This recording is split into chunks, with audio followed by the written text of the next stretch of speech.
TV. This is show 12 down here in Craig's basement.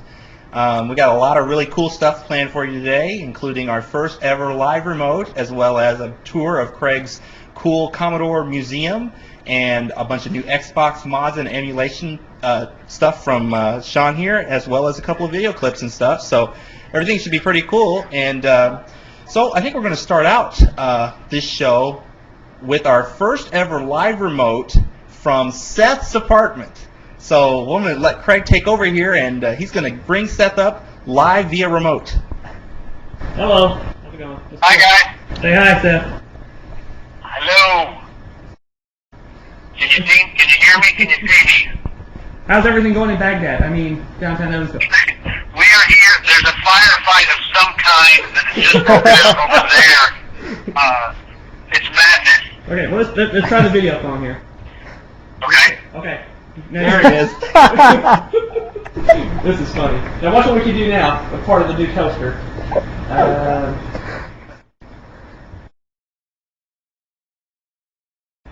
This will be very delayed for Seth. Yeah, I'm going to just turn this off because this isn't going to work for me.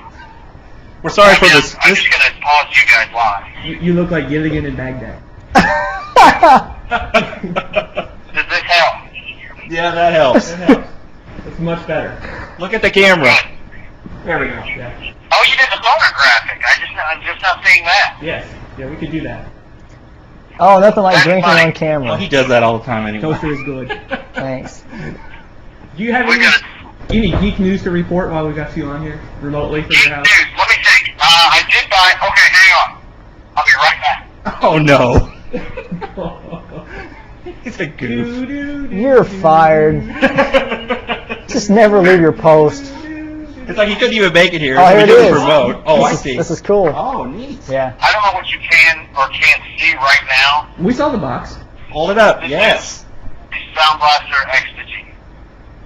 Now tell us about I have that. yet to open it. I don't have time. I haven't had time to play with it yet, but this is my new toy that I will play with tomorrow. And you bought this to not hook up to the computer, per se, but to hook up to your DVD player to get 5.1. Not even the for the computer, for my DVD player, which is also my Xbox, and basically for video games. It's a standalone Dolby Digital 5.1 decoder. So I bought some 5.1 speakers and the Ecstasy, and basically now I've got portable surround.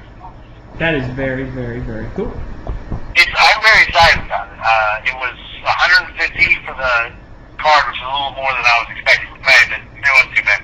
So Cool. that's my new toy. Hooray! That's nice. Yes, very nice. Other than that, would you like a tour of my messy bedroom? Sure. Show them the Very geckos. quickly. Yeah, the geckos. Oh, yeah, you got geckos? Are over there. I don't know what you can see. I don't have a monitor. Oh, we can for see what this I'm showing fine. you. Oh, yeah, I can turn this off here. Okay, there's the gecko tank right there. That's my family room in there. There's the Buffy calendar. Lots of crap Huge on Buffy the bed, fan. my head, and there's the Ecstasy down there, and some dirt and crap. And there's inside of my computer. Why is your case off? Why's your case off? Why's my what? Your case of your computer off. Having computer It always is. Oh. I don't know why. I just always have it like that. That's the That's your ring. light. Oh, we seem to have stopped receiving video. Oh, there we go. There it goes. Damn it. Christ. All right. What happened? Nobody knows. I'm gonna give it back to Chris and we're getting ready for the toaster section. You guys Okay. can get to see the toaster. You should love it. I'm gonna watch the toaster section now. Do you want to keep me on, or you just want to call me if you need me again? We'll call you if we need you. Okay, that sounds good. Enjoy. Have a good rest of the show, everyone. Thank you. Wow, that was totally awesome. Man. That was actually a little bit better than I thought it was going to come I out. think I have so to too. say. The video was actually partially in sync with him. So Yeah. that was pretty cool. Well, let me thank Seth for tuning in, and since he couldn't get his lazy butt here, at least he was here in person. Maybe we'll use that in the future when all of us can't be here at some point or Yeah, another. or maybe actually do it from a real event. Oh yeah, exactly. Would be or, a very, or very from cool a thing to do. location. I mean, we've Exactly. got those high-speed phones now. We can do webcams like that. So Yeah, what was that? A 2-second delay webcam image? yeah. I mean, we were snatching an image from that for about once every 2 seconds. So And then, of course, we had him on the phone as the audio. So that worked out really well. I think that's pretty good. Definitely. We'll do that again in the future because that was too fun. That was pretty cool. Yeah. Next up, we're going to show you this really cool commercial we found online. Yes, we are. It's the next thing on the list. It's a commercial produced for a new Honda vehicle. And it's a really cool commercial. We'll just let you, I'm not going to describe it, I'm just going to let Craig switch to it now, and you can just take in this really cool commercial.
Isn't it nice when things just work?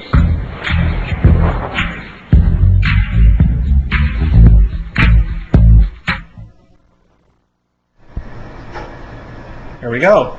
Pretty cool. I forget what they call those inventions. There's a guy who invented that. He used to do comic strips where, you know, it's just an overly complicated thing. Oh, Right. man. I can't remember his name either, I know, but he's really cool, and that was obviously an homage to that guy in that commercial. I like the fact that they used all of the stuff that they did was used out of parts from the actual vehicle. Right. And I did read in a forum, although take this with a grain of salt, that that commercial was actually designed, and everything that you saw in there really happens. It's no CG. I know it's hard to believe, but the guy I was reading the forum about said that he worked with the post-production company that made this commercial. And he said that what they did do, though, is that in the post, they took out some wires that they used, because they did use some wires during it, and they etched that out, and they also had a couple of the things on a timer, on event timers, to make sure that they would go off. And it was actually filmed in two parts, and they were all conjunct into one big commercial. Okay, so like half of it was done as an actual. Yeah, I mean, there isn't any. sequence. That's right. And there was nothing there that was CG generated, but there were wires and stuff that were digitally removed, and there were some couple of things that were on timers to make sure that they really happened on time. But it was real. Other than that, I can believe it. I don't know if anybody remembers, you know, in the 80s when the guy came to Robert Stadium, how the dominoes set up, and the whole floor of Robert Stadium was all done. Everybody set up dominoes and stuff when they were a kid, knocking down and had the big lines. This guy set the whole floor of Robert Stadium up with dominoes. I remember that. They flipped out. They flipped off of mouse traps. They flipped into glasses. They slid down ramps. They did things that you would have to get very precise on in their timing. And it worked like a champ. It went off. I mean, he would have really been sad if something would have fell right in the middle of them and knocked them all down. But this is the same thing. It's one of those Tom and Jerry things for anybody who used to watch them, and they'd set up these elaborate schemes to catch a mouse and things. I mean, It's the same trick. I didn't see anything there in that commercial that didn't look like it could have been real, with the exception of when the wheels rolled up. But I'm assuming maybe there were some weights on them or something. I don't know. But Right. Anyway, let's go ahead and go on to our next topic today, and that is going to be, we've acquired the classic Amiga video toaster. Now, for those of you not in the know, back in 1991, Commodore was, of course, making the Amiga computer, which is very popular classic computer. We're big fans of it. I was a huge fan of the Amiga at the time. And New Tech put out a product, revolutionary at the time, called the Video Toaster, which was an add-on card for the Amiga 2000 computer. And this add-on card basically was described as a TV studio in a box. Now, obviously, we here at actioncorp are really big fans of the idea of having a TV studio in a box because we're doing this kind of stuff now. So we got an opportunity to get a hold of a really inexpensive video toaster setup. We have an old 2000 computer that's been upgraded and has a video toaster card inside. And in fact, some of the stuff you've been seeing tonight has been done on the video toaster. Here's the actual interface for the video toaster screen. It's pretty cool. You got your transitions at the top, your available items at the bottom, and you can see Craig is using the video toaster right now to prompt up my name over the video toaster screen. Those prompts, which we call lower thirds, or sometimes we call them fonts, are used to the toaster. Now, it's not exactly a real fast machine, and we've been having a bit of a problem getting graphics and video to sync up right on it. It's a pretty pro machine, but I think that in the future we'll be able to use this thing a bit more extensively to do some really cool stuff, like the ability to have really fancy transitions and be able to consolidate some of our video equipment into something that's a little more, just where we just have one interface for everything. Right. And, graphics especially, it's really good for putting graphics on top of graphics and those sort of things. So I think we've got a lot of potential there. Here's the user manual for it. And as you can see, it's not exactly easy to use. It's pretty heavy duty. This is pretty serious stuff. But we're all excited about getting a hold of this thing and got it for a great price. How much did we get this thing for, Craig? We paid $275 for it. Yeah. So that wasn't bad at all. No, it's a good price. And, I mean, especially for the fact that it was totally upgraded already and everything. And it seems to be working pretty well, with the exception of the fact that we need to get some stuff to sync our video with. We may be using it more extensively in the future. But you have to be a real geek, I think, to appreciate the video toaster. I was going to say, if anybody actually had... That's better. There you go. I can actually talk. You're good. There we go. If anybody actually has some extra TV hardware lying around, they want to sell us really cheap, we could use it. Yeah. we're missing a couple different pieces. A time-based corrector would be really nice. Or a gen lock. A 4-channel gen lock would be good. Or if they had some extra cameras that can be gen locked or synced to a Blackburst or something. That'd be handy. Or anybody that works at a TV station. As if anyone would know what that stuff is. That's what I was going to say. If anybody understands the stuff that he just talked about, get on our actioncorp message board, start posting some stuff. It would help the transition. Of course, we'll figure it out in the end anyway, because we're geeks. And we may even find that the toaster isn't going to be a good solution for our TV show. But we got it in, and we're starting to use it already. It already makes a nice little way to put graphics on top of stuff. So we may keep it, we may not, we don't know. But we have it now, and we're really excited to be tinkering with it. So what's next, Sean? Next up, we're gonna show you the trailer here for the next Matrix movie that's coming out, Matrix Reloaded. We're all waiting for this movie to come out. It's going to be an incredible movie, tons of special effects. We really like the story anyway, and the new trailer is really looking like it's going to be cool. And yeah, it's very, very hot. So we're going to cue that up here and show it to you right now. Matrix Reloaded.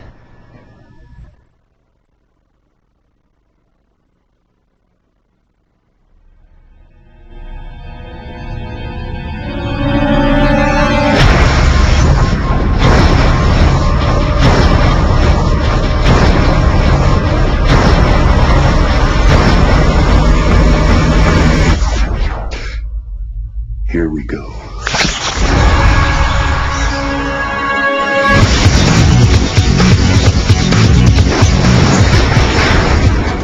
Are you fellas? It's him. Do we proceed? Yes, he is still only human. All of our lives, we have fought this war. Tonight, I believe we can end it. That's a nice trick. Upgrades. Mr. Anderson. Surprised to see me? Now he's found a way to copy himself. Now there's more than one of them. A lot more.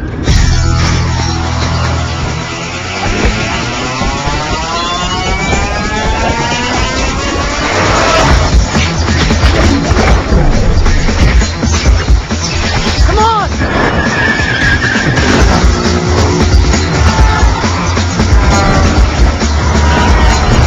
The machines are digging. They're boring from the surface straight down to Zion. There is only one way to save our city. Neo.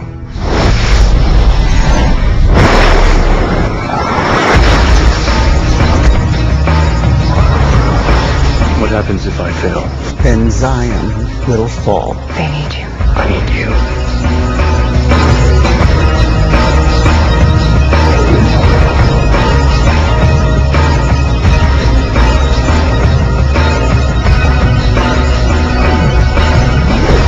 What if the prophecy is true? What if tomorrow the war could be over? Isn't that worth fighting for? Isn't that worth dying for?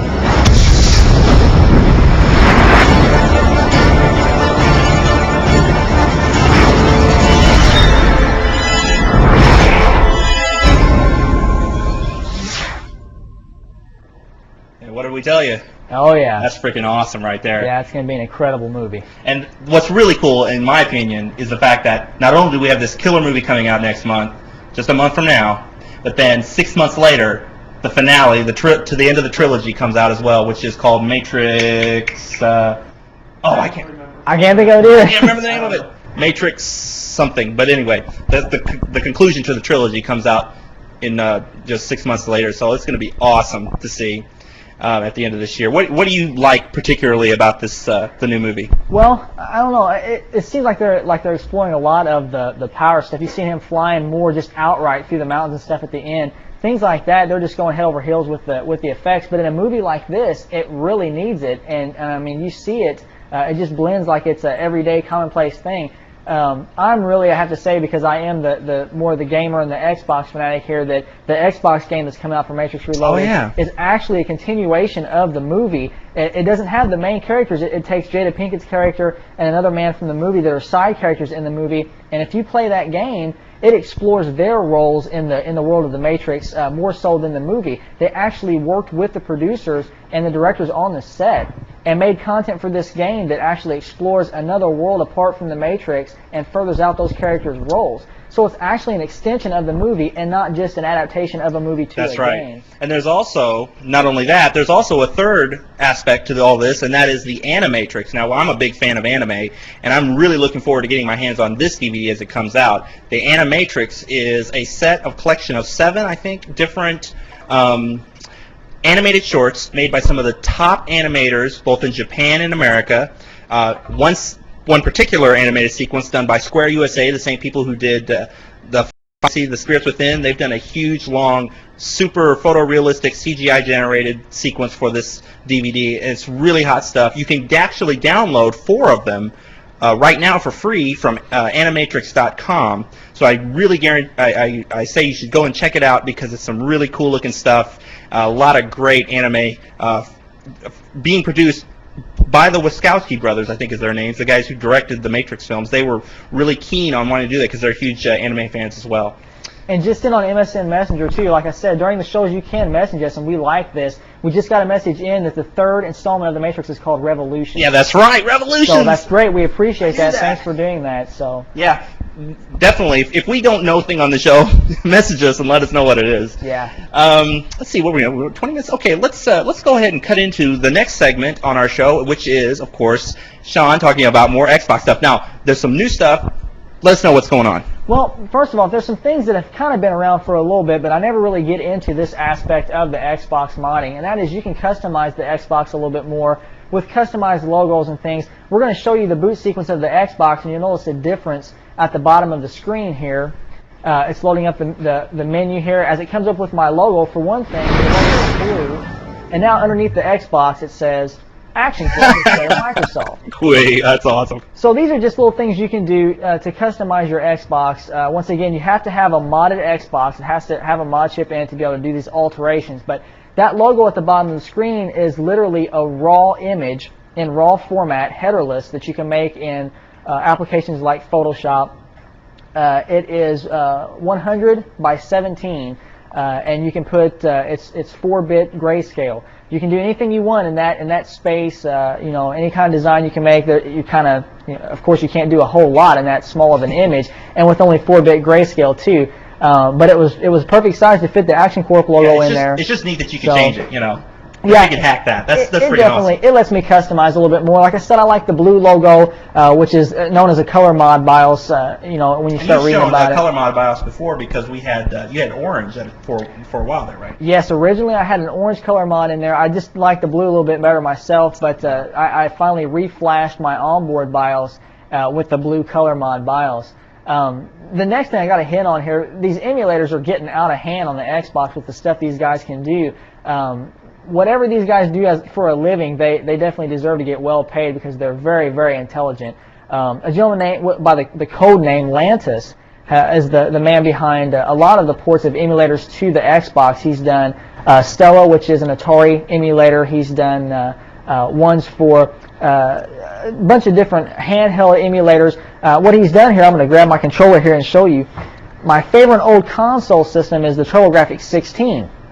Also known as the PC Engine in Japan. Yeah, if you knew Sean as well as we do, you'd know he's huge into TurboGrafx 16. Definitely, I love my One of the reasons Turbo. is because that's where Castlevania originated. Is that right? Dracula X was the most. It is actually still the most sought after Castlevania game that's out there. It was a Japanese only game, and it normally goes for around $150 to $200 on eBay. It is a PC Engine CD-ROM game. That's another thing. The TurboGrafx was one of the first home game systems to have a CD-ROM add-on. That's right. It was my first 16-bit console, even though technically when you get to the specs of it, it's not 16-bit. It has multiple processors that are 8-bit that run tandem, a separate graphics and a separate sound processor. But with the CD-ROM add-on, you had stereo sound. You could load up games and hear these symphony orchestrated soundtracks that were just incredible for the time. When the SNES was first, the Super Nintendo was first coming out, and the Genesis were first coming out, and this system was out. So what these guys have finally done is it's been a long time that you could play your ROMs on these emulators with no problem. Now he's incorporated the ability to play the CD games. Games like Dracula X, Ys Book 1 and 2, games that are groundbreaking at the time. I can now play these games on my Xbox. It doesn't read the native CDs. What I have to do is rip the CD to a series of files on my computer and then transform. Is that called is it an ISO format? The data track is ripped to ISO, and then all of the corresponding audio tracks are ripped to MP3 format. The biggest thing about the TurboGrafx side is it uses what's called a Q sheet, and people that are familiar with programs like Clone CD or CDR-Win will know that a Q sheet is a text file based version of the table of contents of the CD. It tells how big the tracks are, how they're ordered, and what the timing is for each audio track, so that basically the emulator can read this file and know where to jump on the CD or the supposed CD, which is now ripped to files on my hard drive, to be able to play the corresponding audio track. So let's take a look at this thing. Yeah, we're going to load up, the first thing we're going to load up here is, this is the emulator itself will load up, and I'm going to load up Dracula X. Not many people have seen Dracula X. You know what? I don't think I've ever seen this. If this is the PC Engine version, I've never seen it. Yeah, this is it. The Super NES version is not the same. You can see I'm actually going to load the Q sheet, just the text Oh, and file. all the audio is in MP3 format. Exactly. So I can also transfer those over to my Xbox, to its actual media player too. Now you're going to see this boots the actual Super CD-ROM system card, just like I had my CD-ROM system attached to my Turbo Duo. I'm going to run it out here. You'll see the famous Konami logo. There we go.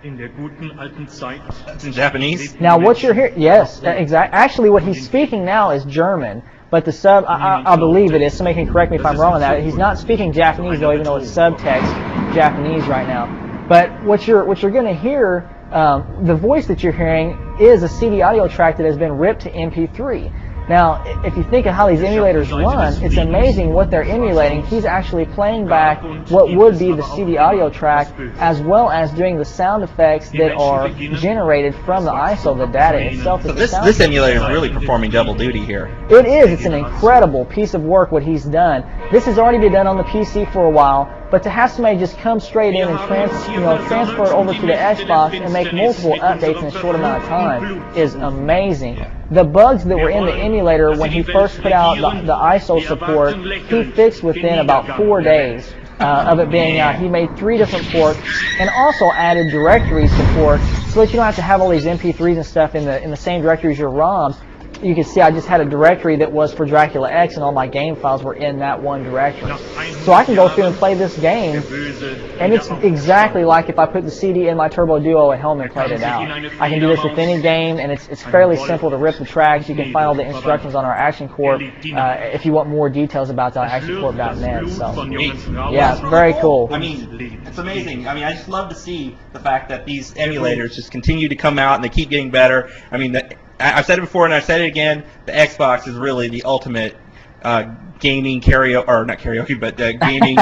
it's a multimedia box. Multimedia box. Sure. I mean, it just does everything.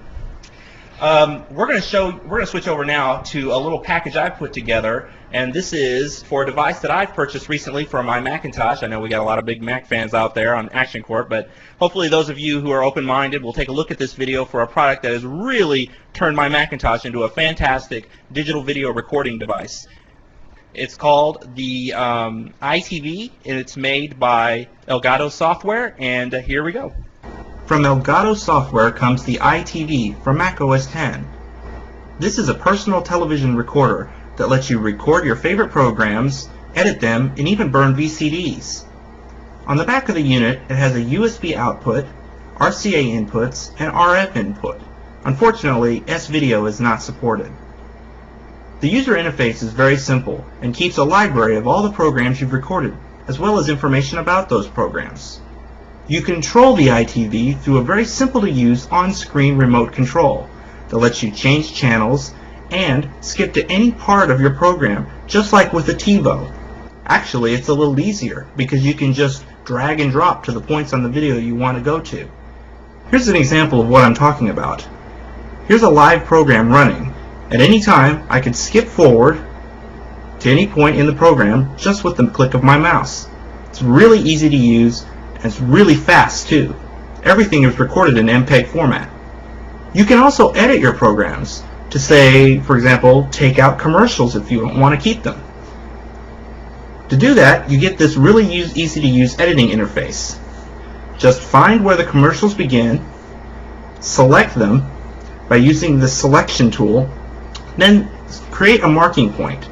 Then drag out your marking point until you reach the end of the commercials. You can use the cursor keys to move it a frame at a time for more precise editing. Once you reach the end of the commercial, you're ready to go. After you've selected all your commercials, then you click the compact button. This will remove all the selected clips from your program. You'll be greeted with this dialog box showing you how much time will be saved. Click the compact button, and it does everything automatically. A dialog box will appear to show that it's working. Compacting only takes a couple of minutes, even for very long programs, for example, several hours in length. You can also save clips by just selecting a portion of your program and then going Save as QuickTime Movie. You can then use those short clips on a website. All in all, the ITV is a fantastic product and one I'd recommend to any Macintosh user. ITV. Very cool product. Yeah. Well, I think that's all we have for this show. It's been a really fun show, really cool. Hopefully you enjoyed it at home. We have. We've definitely enjoyed making it. I thought it was pretty cool. Yeah. Next show we will have a tour of the museum? Yeah, a tour of Craig's 8-bit museum, so be sure to tune in for that. It'll probably be, if not next week, the week after that. Be sure to check ActionCorp for when that happens. Thanks for tuning in.